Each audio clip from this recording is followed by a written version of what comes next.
This conference will now be recorded.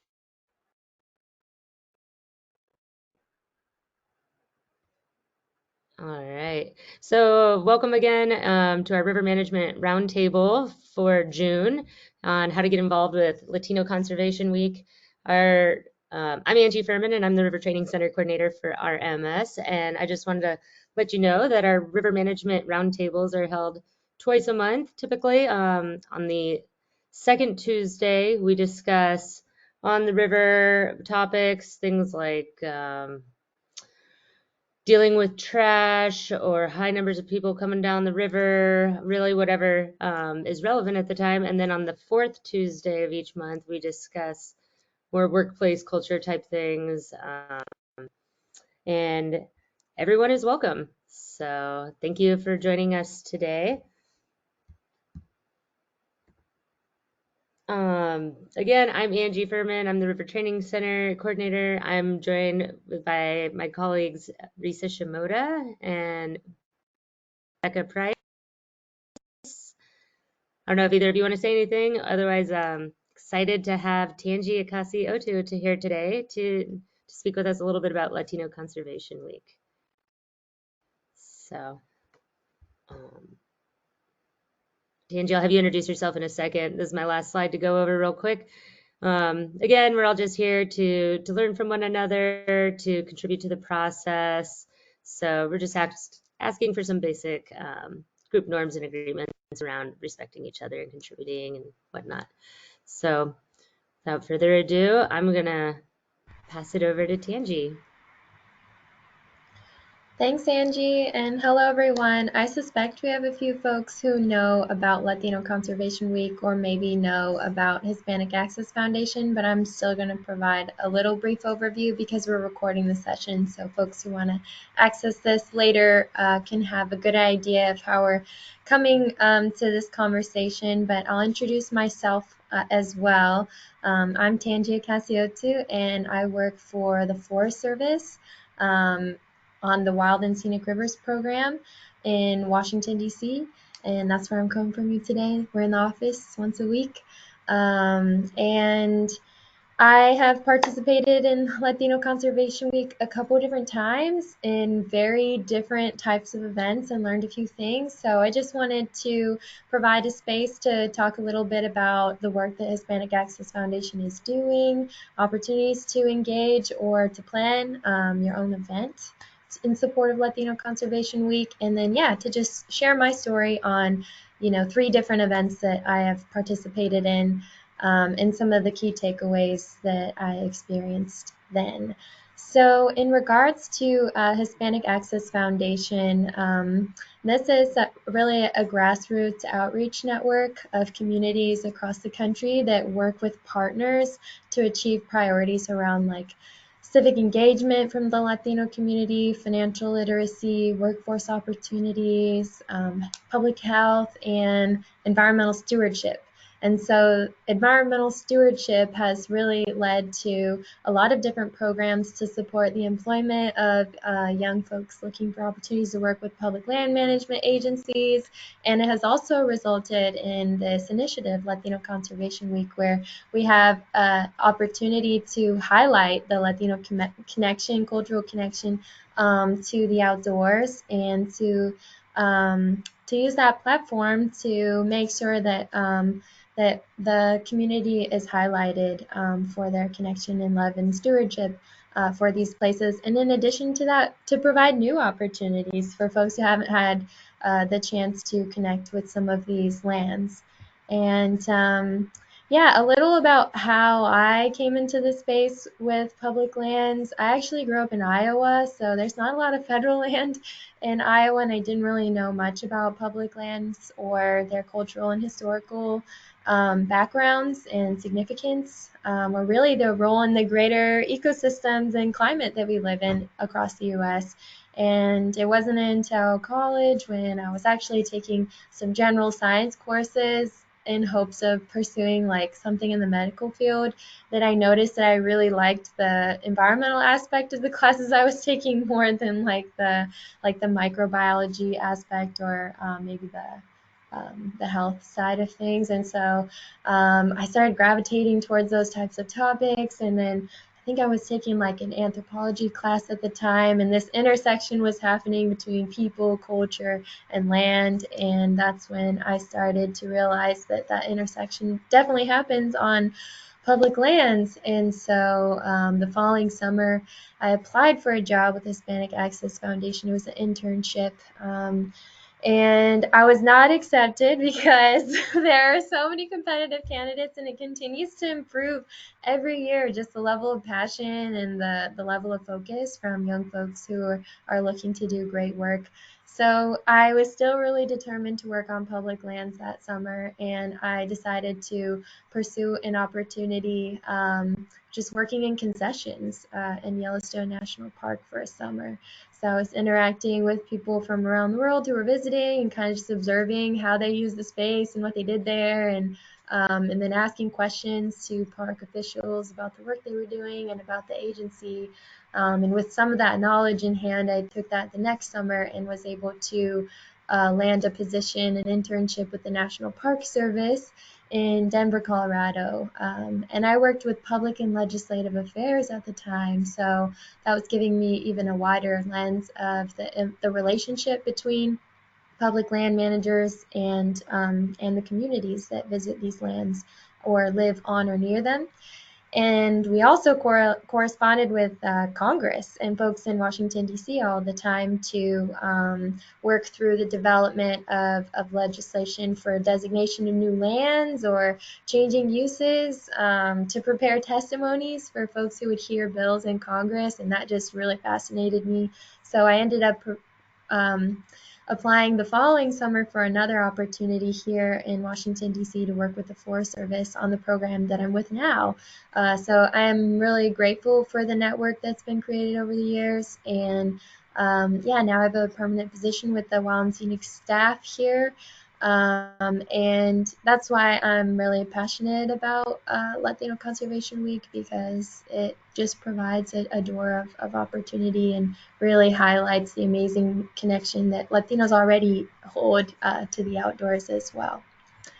So if we could go to the next slide, then I can talk a little bit about an opportunity that I saw come my way in my inbox this year with some ambassadors across the U.S. who are seeking to provide opportunity for partners to upload their proposed events for this week to the central website, to connect with local partners who want to brainstorm event ideas, and then also help, in some cases, people attend events in their region.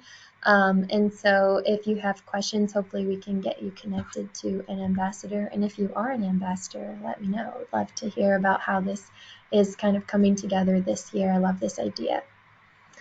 But with that, we can get into some of the events that I've done and some of my takeaways from those times.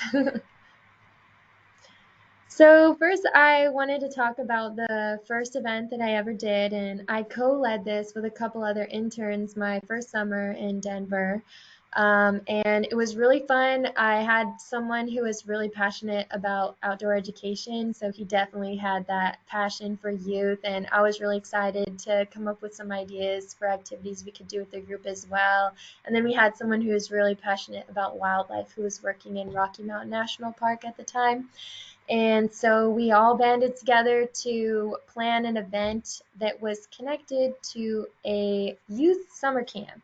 And it is a youth summer camp that's run in the Westwood neighborhood in Denver, which is, I guess, known for being predominantly Latino, and they have a good partnership with the Parks and Recreation staff there.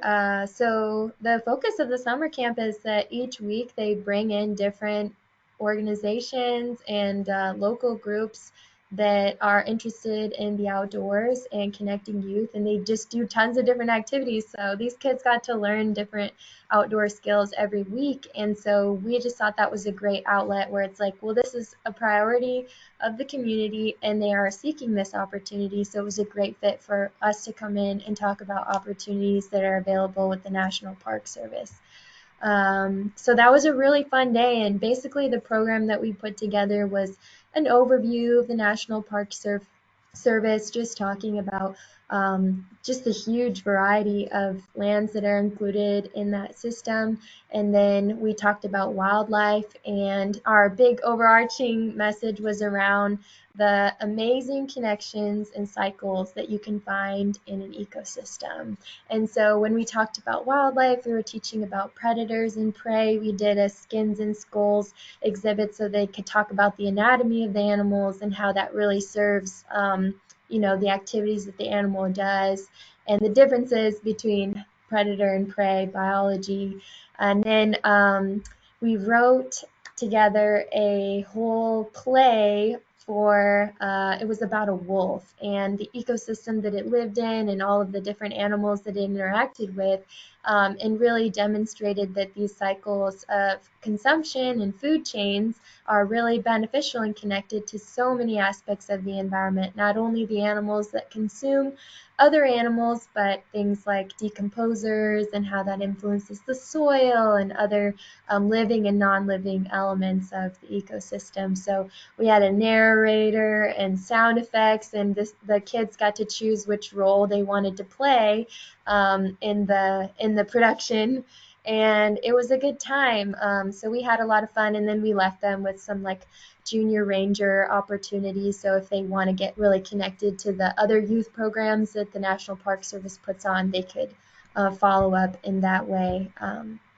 So I want to pause and just talk about some of the key takeaways I had from my first event. And I think the key thing that I learned there was that in this process, it's really about providing a platform, providing an opportunity or an activity. It's not about like trying to forcibly shape the experience, because some people you're just meeting for the first time and you should really just like enjoy and respect that. And so, especially when it comes to youth, I just really learned that you're not there to like indoctrinate. I mean, if some of the kids are like, oh, I do recognize, what the national park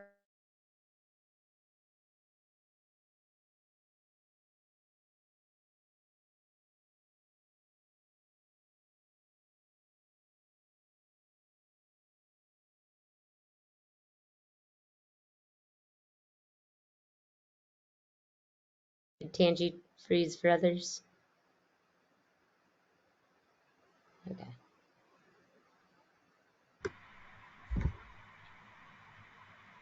how's my connection? Okay, it's much better now.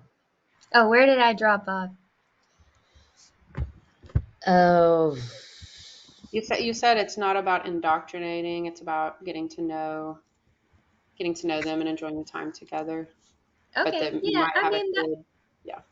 Yeah, I mean, that's pretty concise. I mean, um, yeah, so that was especially with youth and stuff like that. It was just great to let them shape the experience, to see what they're learning, to learn like what their viewpoint is, especially like if they have been exposed to some of these things before, to learn what they're seeing and what their passions are.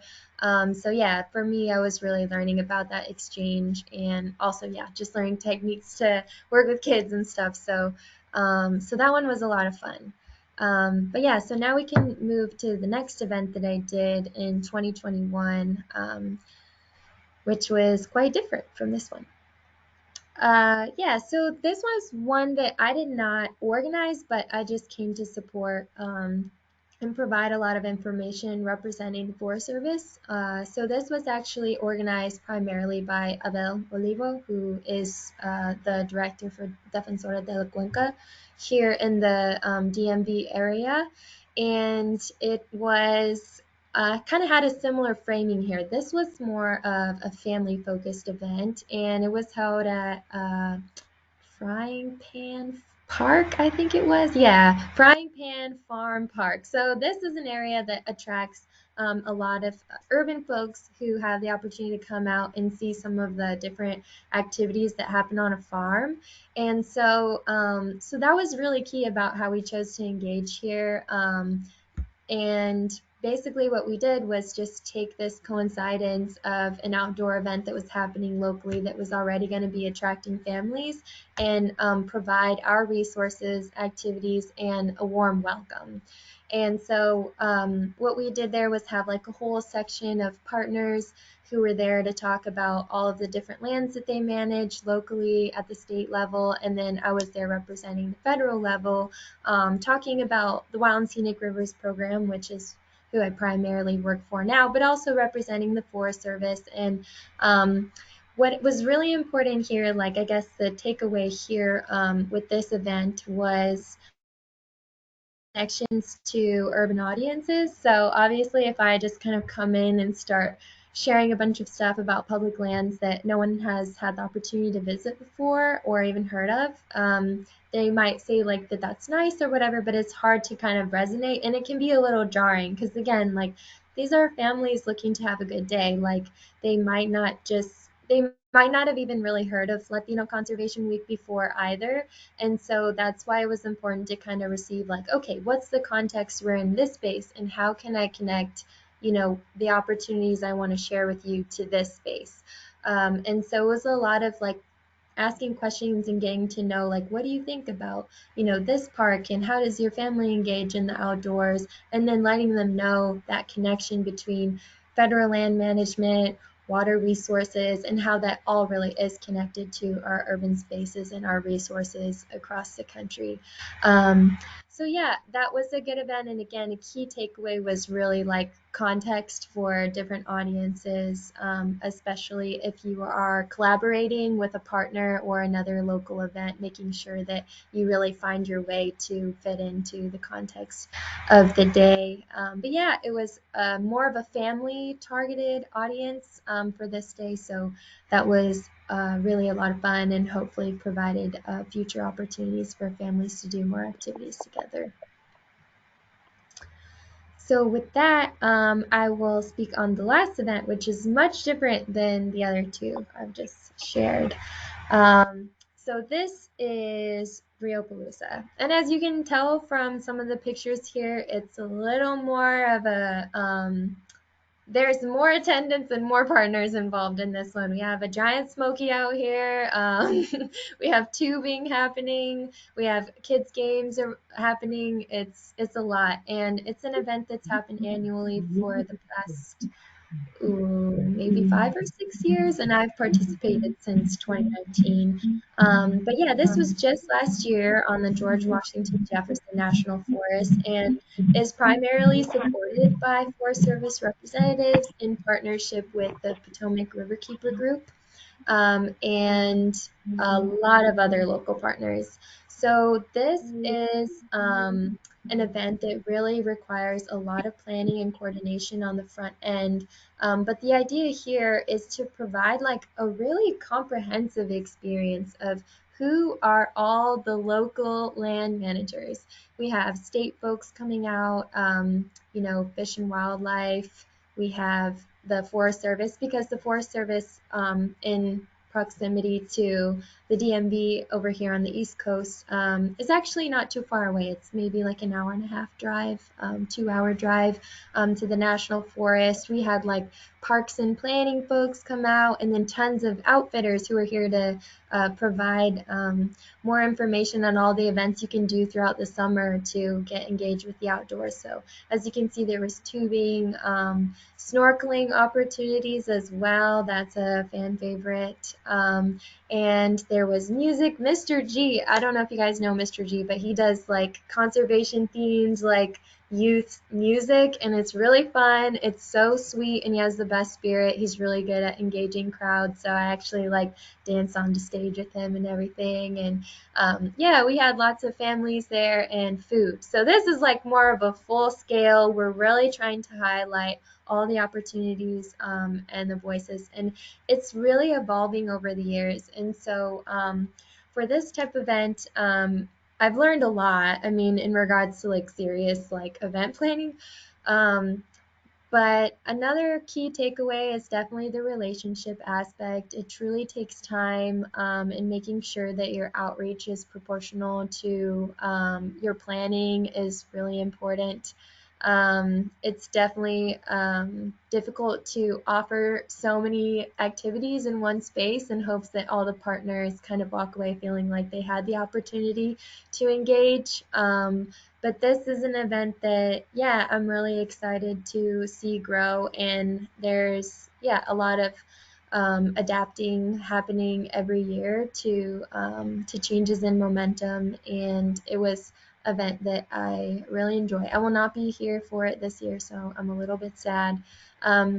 But yeah, so as you can see, there's just such a variety of ways to participate and engage, and there's always something to learn each time. But for me, I've always just gone in with that exchange type of mindset, because I just think it's always so important to highlight that even though someone might be new to a situation, it doesn't mean that they don't have, sort of the ability to connect. Like they've already have personal experiences that are so relevant to what they're going to learn and experience in the outdoors, and that's what I really like to learn from these events as well. So with that, I'll give some space for folks to ask any questions that they have about any of these, and then we also have some discussion questions to go through together as a group too.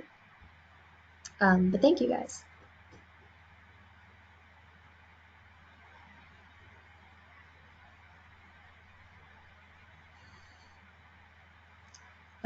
And yeah, so as far as my intention for the discussion questions, and again, feel free to ask any clarifying questions you have about anything I shared today.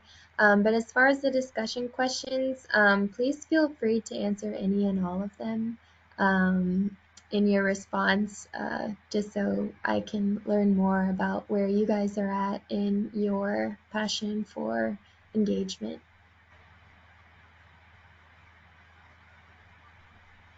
And feel free, if you want to unmute yourself and ask the question, you're welcome to do that. You can also type it into the chat and we'll read it out loud.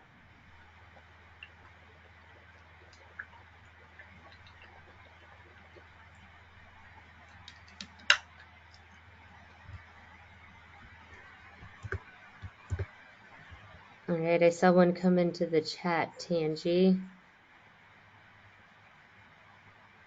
Oh, it was a comment from David saying thank you so much, and the presentation was great. Yeah, thanks for being here, David. Have a good day.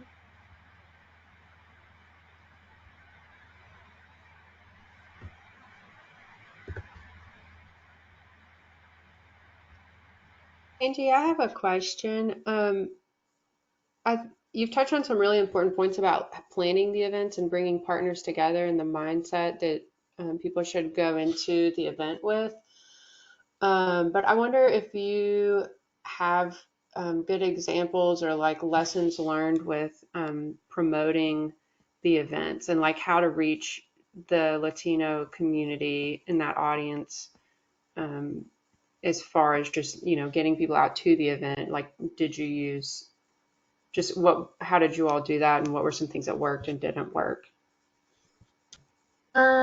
Well, so for the first two that I shared, those were definitely like event specific ones where we were already like in a like it was like an event that was supported by and led by the Latino community, but we were offering an experience within that. So I feel like that's like the best approach, but sometimes like if you want to make a new and fresh connection, that can be a little more difficult. So that really requires the usage of personal relationships and occasional introductions. And it's usually best like I do think like let's see here. So for Rio Palooza, I think there was some engagement with a few local churches, and that required like making sure that you showed up in like got to see if this is something that's even within their interest area or their priorities or something that they would want to do ahead of time before we were like, oh yeah, just come to our event. So that's what I've seen for attempts at new connections. Like I don't think there's been a lot of success in just being like, oh, hey, come. It usually starts with like, oh, what are you guys about? how can we like participate, and then you say like, here's something that we would love to offer. Is this something you're interested in or that you value? And then go from there. I mean, I don't think it's imperfect. I've not participated in the planning for every single Rio Palooza event, so I think the engagement has looked different every year. But I would also say come prepared to follow up on your offer. So um, you might think that you can just invite people, but if you're not prepared to back that up with transportation options, accessibility options, and really tailor the experience to their needs, then it's probably not good to just randomly extend invitations to groups that you might think have an interest just based on reading online, because you really want them to feel like they're coming to show up for something. Because like if you get invited to something in your inbox, like you may or may not put it on your calendar, and then if you like get tired the day of, you're probably not as invested in going. But when your friend invites you to something, even if like something changes on that day, you're like, oh, like I'm gonna show up because like I know they want me to be there and they've prepared for me to be there. So that's kind of what I've learned from some of the relationships that have evolved over the past couple years. Oh, thanks, Tangi. Yeah, I noticed that with the like working with the youth camper, planning the event with input from like a church or school or like, you know, going to where the people are and working together on it. So that's super useful. Thank you. Mhm.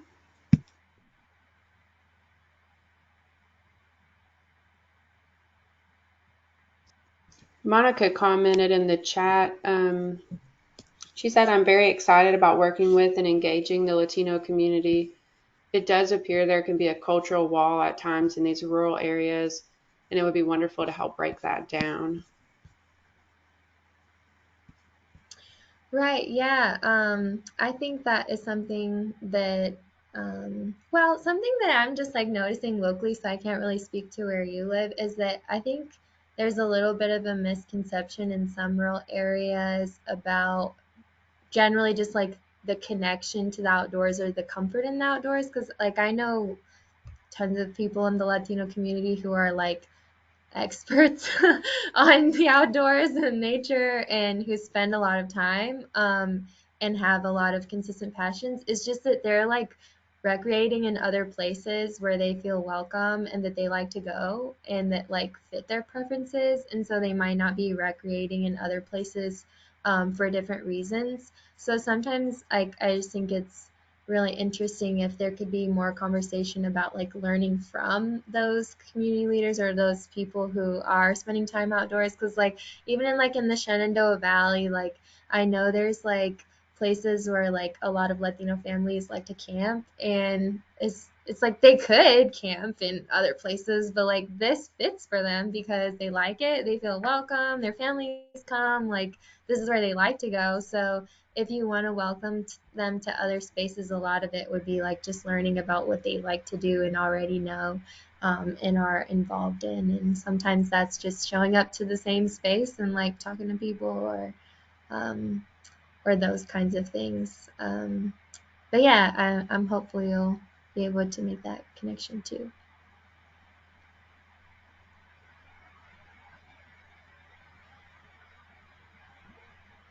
I wonder how signage impacts the rural areas because I know just personally, like recreating in more urban public spaces, I feel like there are more bilingual or, even more options in that, whereas in rural places, they can be more homogenous. I don't know if that might be kind of tangential, but I could see how that would make a person, feel welcome or not welcome at a certain space. But Yeah, I think that's a good observation. I saw in the chat it was asked, is there still time to create a Latino Conservation Week event? The event form's still open, but it's not clear whether or not there's a deadline. And does the sponsor of the event need to be a Latino organization?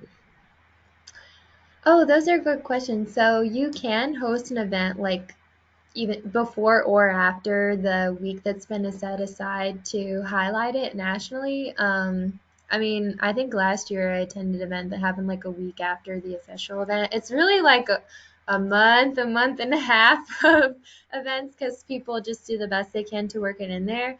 Um, it's ideal that if you are able to pull together an event of some sort, that you can post it online so that folks can have that information about where it's happening and when it's happening, so that anyone who finds out about LCW the week of could find, somewhere to go and participate.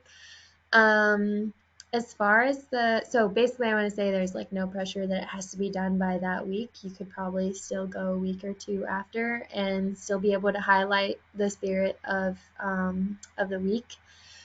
And then as far as a sponsor, I'm not aware of that. I would have to look into the guidebook. I'm sure an ambassador could probably speak to that.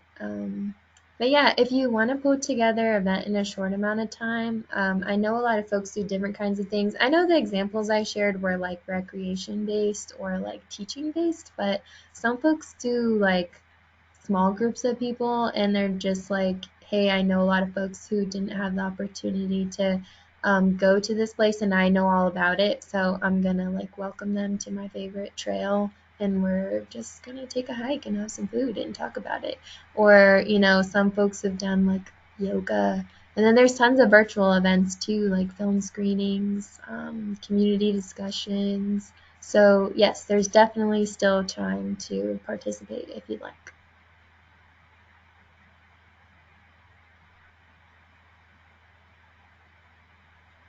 I'm curious, Tanji, if you've ever had an experience or like where you've, I don't know, or like a story of a time where you witnessed someone have like a real deep connection with the river at one of these events, or like something that stands out as like a really cool moment that you get to witness or experience.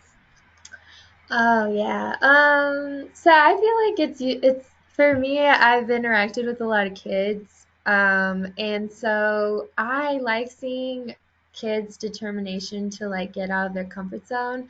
So especially around water, water resources, it's more than just like being in and around the river corridor, but like water is kind of like a scary thing for people sometimes. And so when it came to like engaging the audience for things like freshwater snorkeling or anything that had to do with getting in the water, I just remember like quite a few kids who were just like, like, what are you talking about? I don't know. But they would like sit with it for a little bit, and they might have a few friends encourage them. And just seeing them decide to take that step to get into the water is so amazing. And especially with the snorkeling, like, there were definitely some students that were like, I don't know about this, like, what? And when we finally got them in the water and they had a chance to see beneath the surface, literally that moment of like meeting the surface of the water and seeing fish and other organisms and what the riverbed really looks like, a few of them totally even forgot that they were scared, and suddenly they were just like, did you see that? Like, I saw a turtle. And they're just like so amazed. So I would say, yeah, seeing people who are like not comfortable being in or around the water choose to engage because of this sense of curiosity, or just like a passion, is something that I really like witnessing.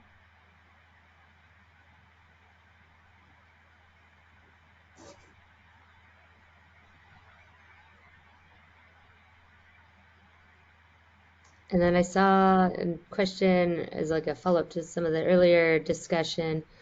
Would LCW ambassadors help publicize my event if I'm not sure how to reach out effectively? Yeah, I do think they have access to some of their communication channels, including on social media. And then they'll also have the ability to help you promote your event through their website. So I'm sure they would be happy to assist with publicizing the event.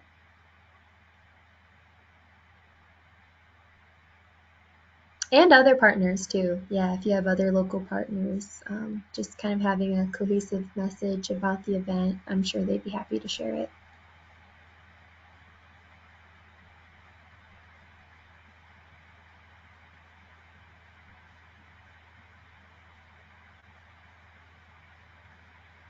Again, if you have any questions out there, feel free to unmute yourself and ask, or you can keep typing them into the chat.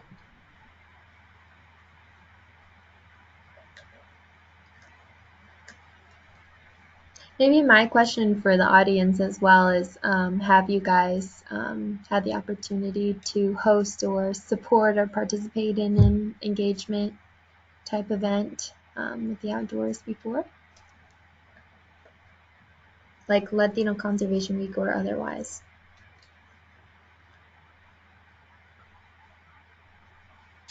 So I'll share my experience that you probably have heard, Tangi. The reasons why I was asking the questions I have is that I have tried to attend or participate in LCW events in the past, and maybe it's all me, so I'll take responsibility for that. But I didn't feel totally welcome, and in one case was told that I didn't. It was not you belong, but I was not allowed to attend or participate in one element, and it was a little bit not clear why. So if I really want to do something and participate, I'm a little gun shy. So that's why I'm asking for those questions. So I'd like to try to reboot and restart at some point, and not feel, weird about something that's happened in the past. So it's sort of like, from an inclusiveness standpoint, it's like the opposite end of, or the mirror image of not feeling welcome. I'm trying to participate and not feeling welcome, and not because I'm a Latinx person in like a white person space, but the other way around. Um, so I don't know if that's part of the discussion in with the organizers, but be um, it might explain some reticence by a non-Latino group to host or pursue or try to integrate into Latino Conservation Week activities. Hope that makes sense. And not paranoid. I'm trying not to be paranoid, but to try to share an experience that they'll learn from it and grow from it. Right, yeah. I mean, I'm not sure of other people's experiences with that, and it does make me think about maybe what the intent of the event is. I mean, I am aware of events that are completely wide open and welcome to everyone, but are mainly focused on highlighting and uplifting the Latino cultural connection to that activity or that space. And so I think maybe there just needs to be communication about the intent of the event, and if it is specifically focused on creating a safe space to focus discussion on things that are, really specific to the Latino community. Maybe there are different requirements around who they would like to kind of host in that space. And depending on the size of the event, too, it could be truly a network of personal relationships as well. So maybe there just needs to be some clarification on the intent behind some of the events, although I am aware that some of them are completely wide open. But yeah, maybe it just kind of depends. And in addition to that, just thinking about the time it takes for each year for the for some of these events to kind of get established, because I think a big thing with evolving or adapting, growing into the future is having events that become annual, because sometimes the one-time events, they do provide something, but not that opportunity to like do some long-term relationship building or have those deeper discussions about how to reconcile across communities or work closely together, or integrate ideas, these kinds of things. And so I think sometimes some of the events can be prepared by a small group of people who are like just they're trying to keep their boundaries and sort of their threshold for what they can do in that given year. Whereas, yeah, other events are, annual, gaining momentum each year, really trying to integrate other similar efforts into their event as well. So, yeah, maybe there just needs to be more communication around the intent behind each one of the events, because each one is very unique. Mm-hmm.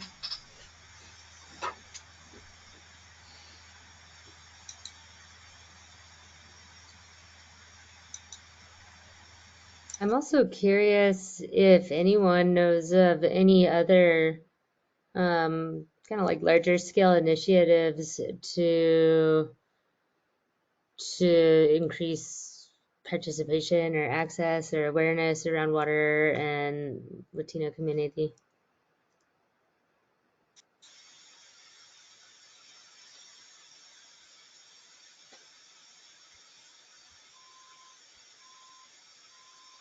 Yeah, that's a good question, Angie. I mean, I'm aware of efforts that are broadly there to engage folks around their rivers. I think it's either Oregon or Washington, they have like a statewide like River Day. And like there's all kinds of engagement opportunities for communities to come out and enjoy the river and the river corridor there. And it's pretty well supported by local leaders and politicians. But I'm not sure if they've really considered the lens at which they um, engage and provide opportunity for people in that case. But that's a great question if there's any other um, annual events where that's the main focus.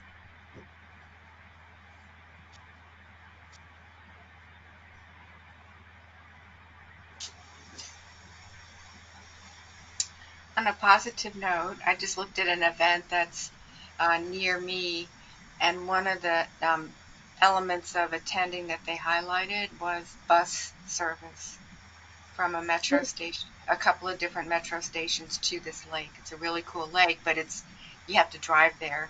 So I hadn't seen something like that before in one of these type of events. That was one of the hurdles, right? Transportation. So that was pretty Yeah. neat. Yeah, that's great. I mean, if you're providing a new opportunity that someone's never done, like there's definitely reasons they've never done it before. So you gotta figure out how to support Right. their transportation and their access.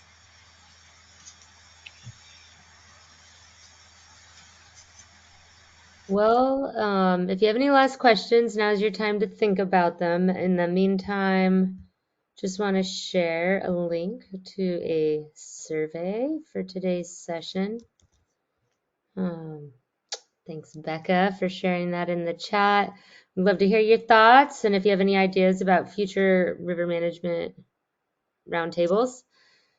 And then also, we just want to share a little bit about some upcoming sessions. Our next one's going to be on Tuesday, July 12th. Again, same time, same place, and we're going to be talking about must-have river management resources. Becca, I don't know if you wanted to say anything about that session, a little teaser. Sure, yeah. We will be going through some resources that are available on the RMS website. A couple will link to our partners, but basically just try to let you know where to look for quick reference guides or just different topical issues. Just hopefully our goal is for you to leave the roundtable knowing where to look for answers, how to reach out to people who've tackled that same issue or might be dealing with it right now. So yeah, just hopefully help you to know where to look and who to call. Thanks, Becca. And then I also just want to remind everyone that we are recording most of these roundtables, and we've been posting them on our River Training channel, which you can get to on our website. And also, we can put a link here in the chat. You can check out any of the past roundtables that you might have missed, as well as some of our webinars and recent trainings. And again, just to keep checking on the River Training Center website, where we constantly are updating the events and have new things coming out all the time. So if there's any last questions, come back to that moment now.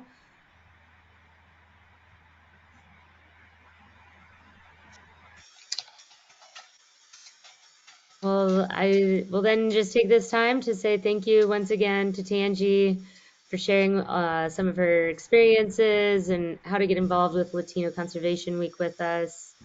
Seems like an awesome initiative, and I'm looking forward to seeing what events are taking place around me. So All right. Well, thank you, everyone. Oh, thank you. And have a good rest of your Tuesday. Oh boy. Yeah, thanks everyone. Thank Thanks, you. Angie. Thanks, Angie.